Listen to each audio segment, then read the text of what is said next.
Petrol બંધ થવાની અફવાએ મચાવ્યો હડકંપ। કાસા ગામે પેટ્રોલ પંપ પર ભારે ભીડ। વિસનગર તાલુકાના કાસા ગામે આજના રોજ પેટ્રોલ પંપ પર ભારે વાહનોની ભીડ જોવા મળી હતી। મળતી માહિતી મુજબ પેટ્રોલ બંધ થવાના સમાચાર ફેલાતા લોકો મોટી સંખ્યામાં પેટ્રોલ ભરાવવા માટે દોડી આવ્યા હતા। અફવાઓને કારણે પંપ પર અફરાતફરીનો માહોલ સર્જાયો હતો।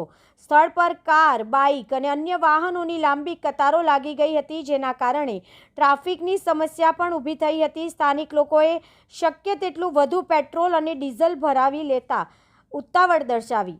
આ દરમિયાન કેટલાક સ્ત્રોતો મુજબ યુદ્ધની પરિસ્થિતિના કારણે પેટ્રોલ અને ડીઝલના ભાવમાં ઘટાડો થવાની ચર્ચાઓ પણ ચાલી રહી છે, જેના કારણે લોકોમાં વધુ ગેરસમજ ફેલાઈ રહી છે। તંત્ર દ્વારા લોકોને અફવાઓથી દૂર રહેવા અને ગભરાટ ન ફેલાવવા અપીલ કરવામાં આવી છે। હાલ પેટ્રોલ અથવા ડીઝલની અછત અંગે કોઈ સત્તાવાર જાહેરાત કરવામાં આવી નથી। લોકોને વિનંતી છે કે માત્ર સત્તાવાર માહિતી પર જ વિશ્વાસ રાખે અને શાંતિ જાળવે। રિપોર્ટર કેયુર પટેલ।